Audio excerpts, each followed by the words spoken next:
G'day guys, welcome to this episode of Aussie English. I have a special guest with us today, and you'll have to guess where she's from, Aiko. So thank you for coming onto the podcast.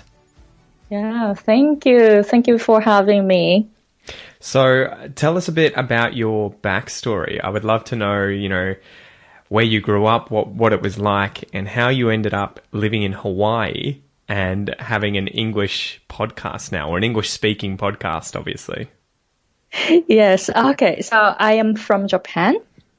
My name is Aiko Hemingway, and I grew up in Japan. I came to the States when I was 23. And then when I came to the States, I didn't really speak English that time. And I went through very hard times in the US because of my English accent, because no one understood me. And I couldn't understand what American people were saying. And also I couldn't build any sentences in English because I didn't have practical English education in Japan. So I went through a lot of difficult times here. And after 3 years of being in the US, I became really interested in sounds. So, and then I moved to LA. Okay, so first I lived in Northern California, and I went to the small village specifically for going to a community college there because they didn't have Japanese students. So I was able to speak English all the time. And so for 3 years, my English became pretty good. And then I went to university in LA. So I moved to LA and noticed that there are so many Japanese people in LA and they don't really speak English. So I'm like, oh, maybe I can start helping them from my experience. So then I became passionate about, coaching them, how to build sentences and how to pronounce certain words in English. And then I became more fascinated about English sounds. So I went to UCLA and studied linguistics there. So I became very interested in phonetics there. And then UCLA had a really good program for intonation study. So it's like music, right? So I studied the intonation there, became really, really passionate more about phonetics. So since then, I have been helping Japanese clients in the US who are working in an English environment. And also I have helped a pretty famous person in Japan to improve that person's pronunciation. And also, my clients are business owners who want to work with American people in the US. And yeah, so the reason why I moved to Hawaii was I just wanted to live in Hawaii. I just wanted to try out. So I was in LA, and then my husband and I moved to Vancouver, Canada for his job. And then we had a wedding in Hawaii. And then that was the first time for us to visit Hawaii. We really, really, really loved it. So after we went back to Canada, we went back to LA, and then we were like, okay, so it's like. And then sorry, we just dropped out. What did you say when you went back to Canada? So we went back to Canada, and then we went back to LA after his job was over. And then we started talking about, maybe we should move to Hawaii just to see how it's like living in Hawaii. So we planned for 3 years. So we moved to Hawaii 2.5 years ago. So we really love it. So one thing, a big thing why we were able to move to Hawaii was that I changed how I worked. So now I work from home. I don't have to worry about getting a job in Hawaii because, the wage is not so good as comparing to the living cost in Hawaii. It's really expensive to live here. So I heard that it's not really good to find a job in Hawaii. So I started changing how I worked. So it worked. So I just use my laptop and the internet, so I can just work from anywhere. It's the best kind of job, huh? So that's how we moved to Hawaii. And we really love our lifestyle right now. Far out. So what was it like going all the way back to sort of the start of that? Because I've got quite a few questions. What was it like growing up in Japan with learning English or not learning English at school? Was there a big emphasis put on learning English or any other foreign languages in primary school or high school or the equivalents of those schools in Japan? Mm-hmm. Well, so when I was in Japan, usually we start learning English as a second language from like junior high school. Mm-hmm. I think they start learning English from elementary school now, but I'm not sure because I left there a long time ago. So mainly we focus on the grammar. Yep. And sometimes speaking, but mostly just reading and writing.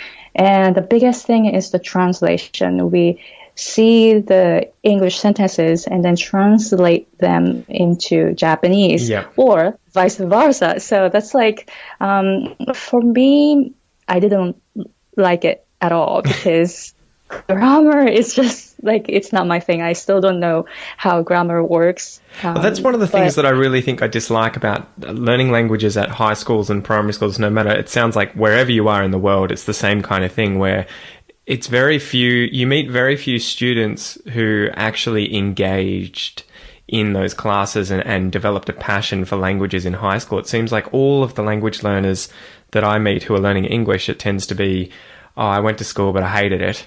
And then only later on, when I sort of developed an interest again, or maybe for some reason I ended up in Australia studying or whatever, that I actually, you know, learnt the language and actually enjoyed the process. So was it the same kind of thing? Was it very monotonous and the same? It seems like Asia seems to be very, I don't know how to put it, but like they're very, very focused on the grammar and, you know, being perfect with doing those exercises, but they put very little emphasis on the actual communication being more important than being perfect and speaking more often. It seems like that's what I hear from Chinese students and Japanese students in particular. Mm-hmm. Yes, I totally agree, actually. Yes. So in the classroom, so when I was in junior high school, we didn't have a native speaker. Yep. So we just learn the grammar with the teacher, and then we had some like an audio. At that time, it was like a cassette or something. Oh wow! So we had the audio, and then we just listened to the conversation. It's like a skit, right? It's already laid out. The conversation. It's really unnatural for me. They always seem to be unnatural, right? It'll be so clearly spoken. How are you? I'm good, thanks. And you're like, this is just not how people speak. You know, you're setting them up to fail to begin with. Totally. So it wasn't fun at all. So I didn't really like it. I didn't really learn it, but I decided to come to the US because I wanted to speak English. Yep. And then I just came here, and then turned out like I really realized that, okay, so my English ability is not really good because I learned English for 6 years in Japan, but I couldn't even greet. Like someone said to me like, hey, how are you? But the pronunciation was so fast. It was just so simple sentence, right? How are you? Yeah. But I didn't understand it. So I was so disappointed. I felt the same way from high school in French, where I had studied from year 7, which is when you're 12, turning 13, all the way through. I did my exams. I got an okay score in French. But I remember still, even after 6 years, being relatively limited in the kinds of conversations and the fluidity that I could speak with. And so do you feel like it is a bit of a waste of time quite often, or at least it's not necessarily a waste, but it's kind of misspent, you know, like it's so inefficient?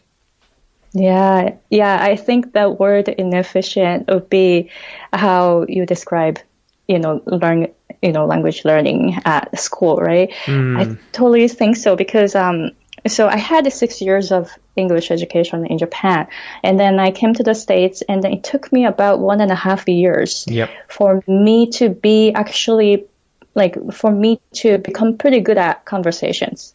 So what did you do once you'd obviously had some kind of 6 years of a background in English, so it wasn't totally foreign to you. So you got to America and you obviously if you had writing in front of you, you could understand, you could work out what it was. But what was the process like once you got there and realized, okay, maybe I'm not as prepared as I thought I was for, being fully immersed in an English-speaking country? What was the process once you got there for improving your English? Did you go to classes or get private lessons, or did you do it all on your own online? Well, that time I was going to a community college there. Yep. I got admitted from the college because I had enough score on TOEFL. Yep. But that doesn't mean I can speak or I can hear what American people say and understand. So what I did was I took pretty easy classes, and then I'm really good at math, so I took some math class, and then I started becoming a tutor. That's pretty clever, because I take it with maths, a lot of it's numbers, which is universal. You don't have to worry about English as much. Right. That's true. And then also music, I play piano. And of course, the music is universal language too. So I started tutoring native speakers of English, like local people there. Yep. And then I helped them with their math or playing piano. And then they helped me with English. So it was kind of like an exchange. So I was tutoring at the learning center in the community college. But I hope you were getting paid, right? Yes, so I was getting paid. So I was able to work on campus, even though I was an international student there. Yeah. And then, so it was good. I was getting paid, and then I was learning English that way. You're very clever.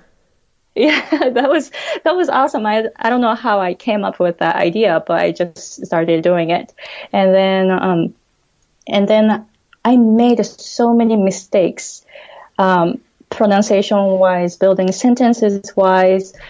So my tutees, people who were taking my tutoring service, helped me. Sometimes they started just laughing at me. And then slowly I figure out my pronunciation problems, and then also, I shouldn't say this way, otherwise they will laugh at me. So I should say this way so they don't laugh at me, something like that. So I slowly discover the pronunciation and also the sentences way. What did you do in order to overcome that? Because I know we were talking about this on an interview. I was on her podcast yesterday, and we were chatting about this, or 2 days ago. And what exactly we were talking about, I guess the pronunciation doesn't really always match up with the writing in English.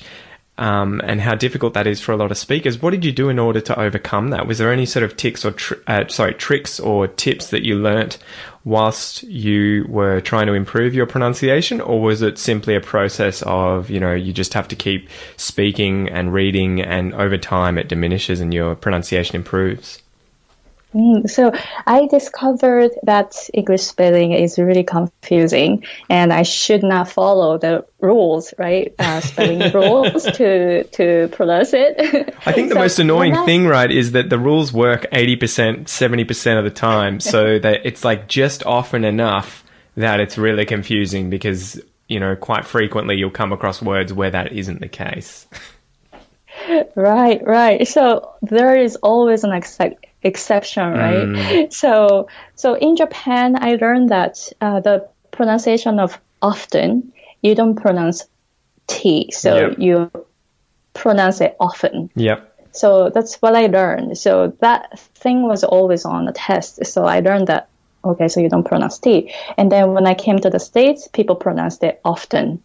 Yeah, it depends, right? Some people will, some people won't. Right. Which is even more confusing. It is, yes. So I learned something at school in Japan, but it wasn't the case in the US. So I'm like, okay, so I learned something in Japan, but it's not the case here. So maybe I should start listening to the real sounds, like how people speak. And then also I was using the dictionary. It was like English-Japanese dictionary. Mm-hmm. And then I was checking the words there and then talking to someone, native speaker. And then native speaker was like, oh, that's really old. And then he's like, let me see your dictionary. And then, oh my God, Aiko, you're learning so many old phrases and words here. So Really? so that time I was really blown away. I'm like, oh, okay. So not just the stuff in Japan, the English education in Japan, it's not so practical, but also we have been learning something really old. Far out, so you almost have to check the date of the books that you've been learning from and make sure they're not from, like the 70s or something where they may have used different words or expressions. Right. So I was like so blown away, and that day I just threw away my dictionary that I brought from Japan, and then I just told myself that, okay, so I really need to listen to the real sounds, and I just try to focus on copying how people around me speak. So that was my focus. That shift right there made me become aware of the real sounds and the sentences. Far out. And so is that what led you to an interest in linguistics and wanting to study linguistics? Well, I guess when I became really interested in linguistics was when I was listening to the sound of T, because T changes its sound in many different ways. So sometimes it's like water, so it's not water. So it's water. Why is it? The T flap, right? Right. And then also sometimes T disappears, like Santa. Someone asked me, so you know Santa? And I'm like, do I know Santa? I don't know. And that person was really surprised. You don't know Santa? And then later I discovered it was Santa. It's like, of course I know Santa. That's why he was so surprised. And I'm like, okay, but I didn't hear T there, so I didn't understand it. So it's like, why consonants change like this? And I really became interested in discovering those rules. Yeah, I think one of my favorites with T is if it's followed by an R or a U, quite often it's pronounced as a ch sound, right? Like tree or adventure. So it's another one of those ones where there's more for the T. Yeah, it's crazy. So it was really fun for me. I didn't think about it when I speak Japanese, because Japanese is my native language, so I don't think about all the sound changes. So learning a second language is really difficult because you don't know all the sound changes, right? So I became interested in linguistics, so I decided to study more. It's particularly difficult for you guys, right, from people who speak Chinese or Japanese or Thai, because the Asian languages tend to be the most different from English, right? So it's not like you're a German speaker who's learning English. That's a foreigner learning English, but that's nowhere near the same kind of language acquisition journey, right, as someone from Japan learning English, because you've got a completely different alphabet, different pronunciation rules, intonation, rhythm, completely different writing system. So was that overwhelming at times? And did you notice other people who came from different backgrounds, say Germans or people from Europe, learning English and them sort of making rapid improvement whilst you were sort of taking a little longer to wrap your head around some of these things? Right. Yeah, I think you're totally right. It takes more time for Japanese to learn English comparing to people who speak German or Italian or Spanish. Yeah, I think, at one point I was frustrated. And when I discovered, Japanese is so different from English. It's not just the language structure. Structure is so different. And then the way that we express is different too. Like we Japanese explain the reason, and then we talk about conclusion. But in English, you talk about the conclusion. You state something first, and then you start explaining the reason. So that'd be what I did this because of this, and this. Whereas in Japanese, you would say this, and this, and therefore I did this. Right. So it's the structure is really different. Like how we communicate in Japanese is very different Yeah. from like English. So it was really hard for me to adjust my mind to English because it seems to be like everything seems to be opposite. Yeah. So it's not just the language structure, but pronunciation is pretty opposite. Like where we focus on the rhythm, intonation seems to be like pretty opposite. So what's sort of the biggest advice you would have if you could give yourself advice when you were going through the process of improving your pronunciation, for example, in English, to all the other Chinese, Japanese, Asian people listening to this podcast and anyone else too who's having trouble with pronunciation? Were there any real sort of insights that you can appreciate now after having done it that would have made that journey faster?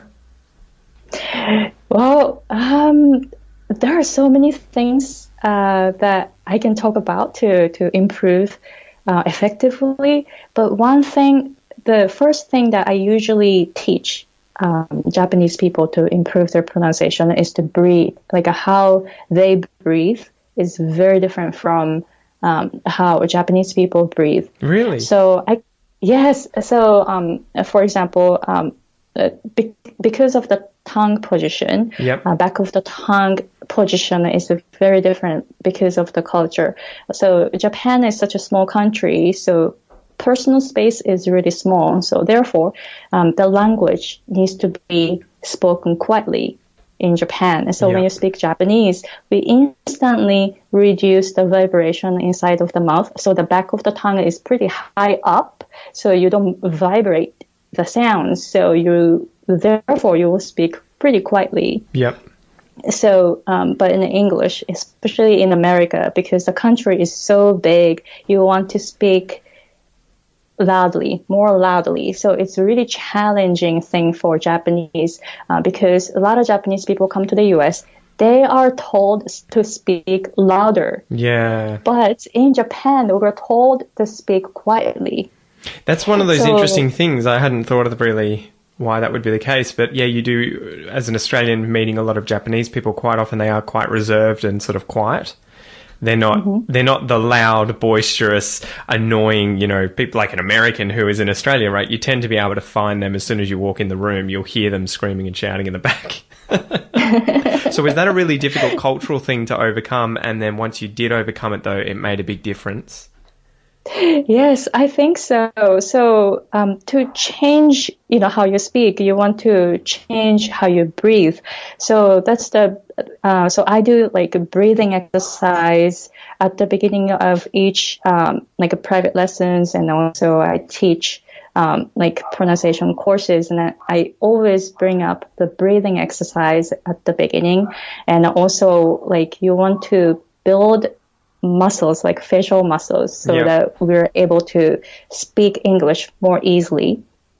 And then I go into like rhythm, intonation, and stress, all that. But one thing that I don't know about like Korean people or Chinese people, but one thing that Japanese people focus on is consonants. They tend to focus on consonants a lot, but for me, vowels are more important. So I go over vowels more thoroughly before consonants so that their pronunciation becomes more understandable. So I think like Japanese people tend to focus on like LNR or TH sound, but really like they should focus on more vowels so that, they can improve a lot faster. I think you're right. And that's one of the things that I'm always telling my students too. Quite often, most people are able to do well with most of the consonants, especially after a bit of practice. But I think it's the vowels, especially the vowels that are so close together, right, and almost sound the same, that they quite often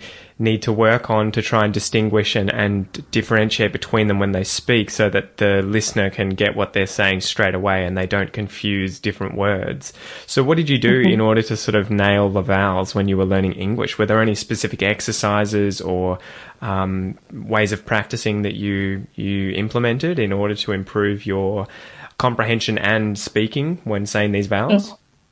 Yes. So So it took about 6 years for me to realize how important vowels were. Yeah. So then when I realized about it, I found a book. It's called the American Accent Guide, and it's by Beverly Lujan Yep. wrote this book. Do you know her? No, I don't think I do, but I'll have to check it out. The American Accent Guide, is it? Yes. So it is a really good book, and then it's written in English, and it's not really written specifically for Japanese. It's really generalized pronunciation practice, but it was amazing. I learned so much, and then I realized about all the vowels in English, and then I became really passionate about sound, all the different sounds. So I called her, and then I took private lessons from her directly. Awesome. And then I improved my pronunciation, a lot. And then I realized, how come I didn't do this before?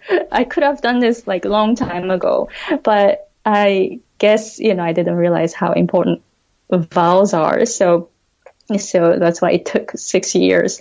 But I really appreciate that I realized that time. Otherwise, I will still be like speaking with Japanese accent.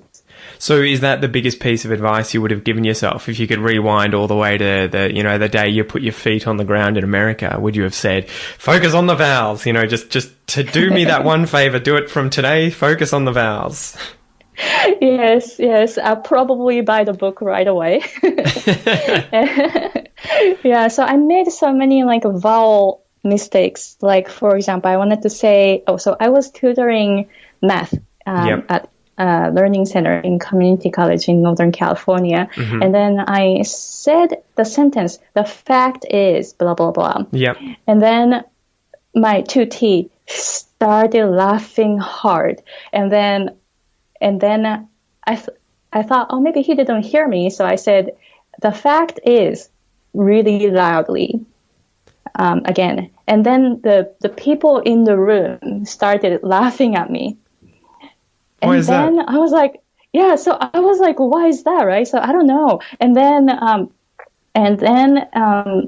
he told me that, oh, you sound like you're saying, I don't know if this is like a really bad word. You can say it on the podcast. It's all good. It's important for people to learn, right? It's context based. You can say, so you were saying it more like the word fuck, were you, instead of fack? Yes. So he said, you were saying fucked. So it sounded like you were saying the fucks or something. Yes. So the fuck is. And then I kept saying the word. Yeah. See, you're laughing at me too. I'm not laughing at you. I'm laughing with you. It's a funny story, right? And it's important to tell. It's important to teach people this sort of stuff. Right. So I was like, so that time I was like, so I was so puzzled. It's like, why are people laughing at me? And then I'm very serious, just tutoring someone, yep. Right? And then I didn't realize that I wanted to say fact, but it became fuck. And that's why you're right. It is so important because the vowels there are and like they're very close, but and yet changing that, fact. Fucked, you've completely changed the pronunciation of the word, and native speakers can pick up on that straight away. So, yeah, you're right. I had a funny story like that too, which is, in fact, I think it is the same. It's the same vowel pair, the same minimal pair. And I've mentioned this on the podcast before, and I have to use a rude word in order to mention this. But I was working in a restaurant with a girl from Thailand, and she was my manager. And I asked her one day, I just said, "Can I go to the toilet? I need to take a break." And she said just loudly across the room, "No, you can't." Oh. And I was just like, two. I was like, two, what the hell, dude? And she's like, you can't do that at the moment. You have to work. And I was like, oh my God, two. All right. Just say it's got to be an instead of an sound. And that was even closer, right? It's the words would be can't, which is the you cannot, and the other one is cunt, which is very quick, but it's the same vowel sound. Anyway, the restaurant went quiet for a second and looked at her, And we're just like, what the hell? And it just shows how important the vowels are, right? Oh my gosh, yeah, totally. So in the US, it'll be okay because it'll be like can't, Exactly. right? So exactly. so it'll be easy to use the vowel like can't Yeah. instead of like ka, right? Exactly. But I remember I took a philosophy class when I was in community college, and there is a philosopher called Kant. Yeah, Manuel? and we would actually pronounce that as can't in Oh, English. Yeah, because that's the pronunciation okay. difference between American and Australian English. The eh quite often for certain words in Australian English will be ah. Oh, okay. So in the US, people pronounce it can't, Yeah. but I think I was pronouncing it the C word without knowing. But that's why I But think it's so important to have a sense of humor, especially when you're learning a foreign language, because it's inevitable that you're going to say words right. or you're going to use them in the wrong context. And I do this all the time in French, and Portuguese, and there are so many of those examples where there's and it's always vowels. It's always vowels that get me in Yes. trouble, or at least make people laugh. But what did you do to overcome that when people were laughing at you? Because I know that, especially again, people from all over the world, when they're speaking English, they get very worried about embarrassing themselves, about making mistakes, about looking stupid. Obviously, you don't worry as much about that anymore. Was that a sort of once you got over that and you sort of learned to laugh about it, did that make a big difference in your confidence? Well, I think so. I think I have enough experience now when I pronounce something in like a wrong way, I would instantly notice and Yeah. I correct myself right away. Yeah. So I'm pretty confident about my pronunciation now. At least I still make mistakes, but at least I know how to fix it. So I'm pretty confident. But before I didn't know anything about it. So what I did was just enjoy. I just enjoyed making mistakes. I just Yep. enjoyed being laughed at. That means I made someone laugh. So Exactly. that's good. Exactly. Well, that's what I meant, So- because it lightens the situation, right? You can go into a situation with a stranger, you've got to use English, and if you can do something, whether it's you make a mistake or you say something that lightens the mood by making them laugh, obviously it makes the conversation generally more comfortable, right? It's kind of more relaxed. And so I always use it as that kind of a rule where I say, don't be afraid of making mistakes, because it's kind of an icebreaker, right? It'll allow people to relax and realize, okay, we're having fun, and they start enjoying having, both the people talking to you are going to relax, but you as well are going to sort of build some confidence because you realize it's not the end of the world when you make a mistake. Right. I had one incident though that was really bad. I was assisting an elementary school teacher, and we were in a teacher's room, and she's a music teacher. So I was preparing some material for her class, and then I asked her, "Are you gonna bring this sheet too?" Yeah, I know, right? And then she's like, "What? Shut up." So I didn't understand. Maybe she didn't hear me. So I said it one more time, more loudly, so that she will hear me. And you were pointing at the thing, I hope.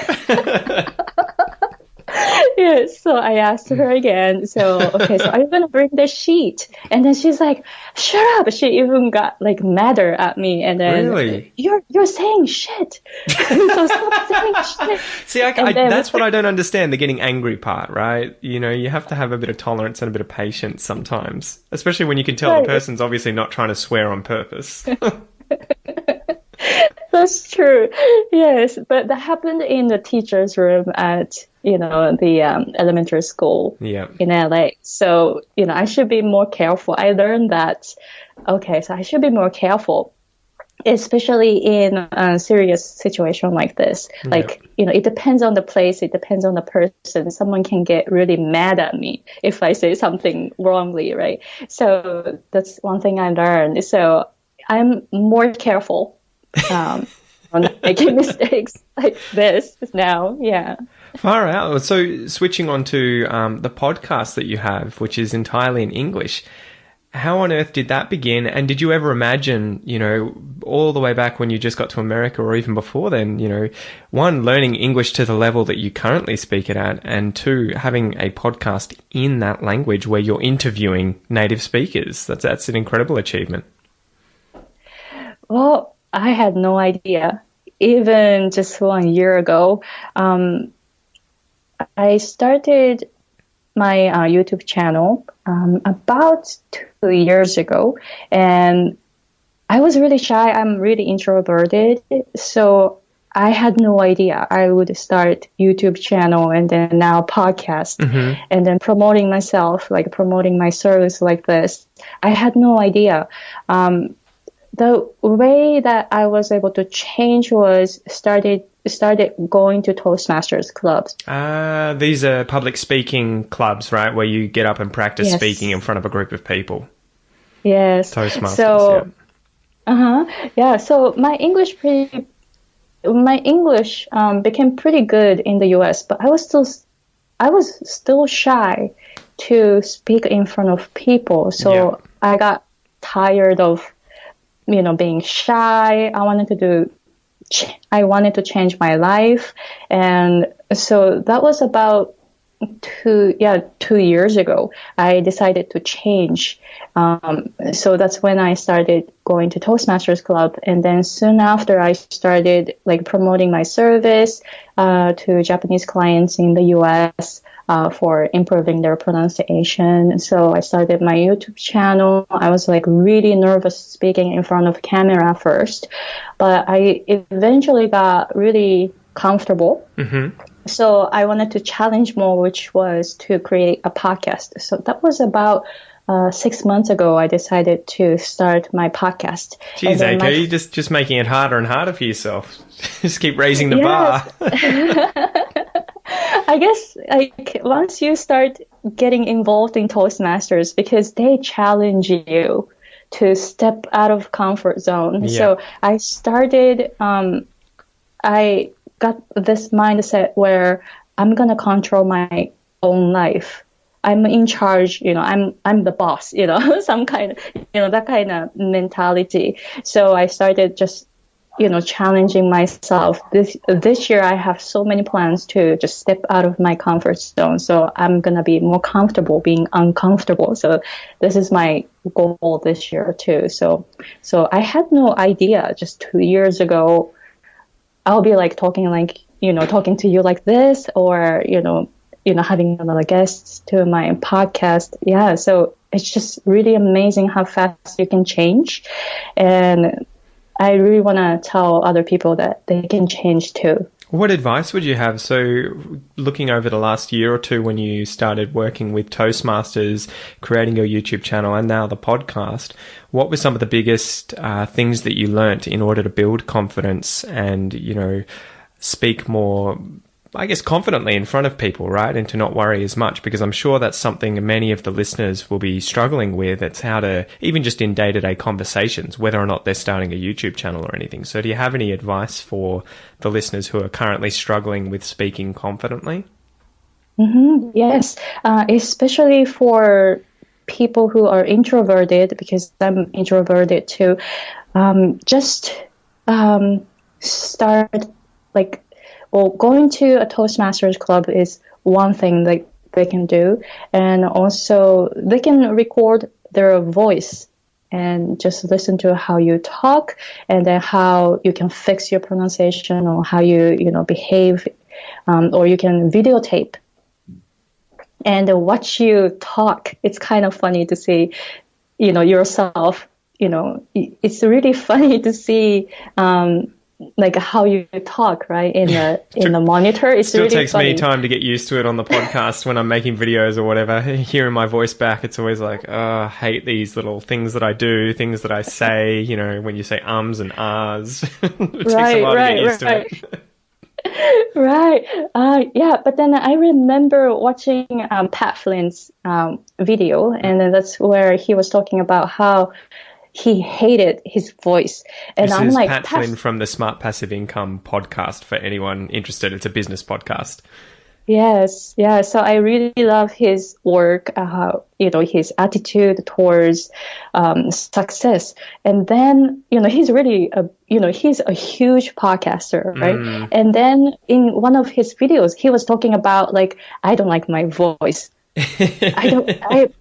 It's really painful for me to edit each episode because I don't really want to hear my voice. And I was like, okay, so Pat Flynn has a great voice, a great program, and then he hates his voice. You know what? I can hate my voice, but I can still do it. So that's the mindset that I got from watching his video. So that helped. So I think that's one of the biggest things, right? Though, it's taking that pressure off yourself. So when you're having conversations with people, if you lack confidence and it's because you're worried about sounding silly, making mistakes, embarrassing yourself, you got to remember quite often the people you're talking to don't care. They just want to communicate with you, and they're not analyzing your mistakes. They're not counting the mistakes that you make. They're not going to be like, 2 weeks from now, do you remember that time I was talking to Aiko and she mispronounced this word or said this mistake? No one is ever going to remember that sort of stuff. So it's a massive burden that gets sort of put away, right? It gets taken off your shoulders when you realize that, and you can kind of speak a bit more confidently. Right. I kind of got this mindset from playing piano in front of people. So when you play piano, you cannot just play perfectly. Yeah. So especially when I get nervous, I miss a lot of notes, right? And sometimes I would imagine hit if you try and do it perfectly, you're going to make even more mistakes, right? Because you're going to be nervous. Right. So when I play piano in front of people, I just try to enjoy the moment. Yeah. And then when I hit wrong notes or when I miss, wrong notes or something, I just pretend like, oh, this is the best performance ever. So I just don't show that I just made a mistake. So no one noticed. At the end of the performance, people come to me, oh, that was so beautiful. I just don't tell them that I missed so many notes. So that's the mindset that I got from playing music in front of people. So maybe, for me to do podcasts, maybe I should do the same and then I'll be okay. That kind of mindset would help. Far out. And so what's the sort of aim for the future? You've been learning English now for what I imagine more than 10 years. Do you ever get to a point where it's like, yeah, that's enough, I'm done, I'd never have to practice ever again? Or is it an ongoing journey for you that you've kind of just, appreciate is going to last a lifetime? Yes, I think it's gonna last a lifetime. The more I discover pronunciation tips and all that, I realize that there are so much more to learn. So I'm like really confused because I'm learning so much, but I realize there is so much more. So the stuff that I don't know is like growing. It's becoming bigger and bigger. So I just keep learning, and then so 2 years ago I started taking singing lessons, and then I'm gonna work on my breathing and singing more to improve my English pronunciation, so I can use the skill to coach Japanese people to pronounce to improve their pronunciation also.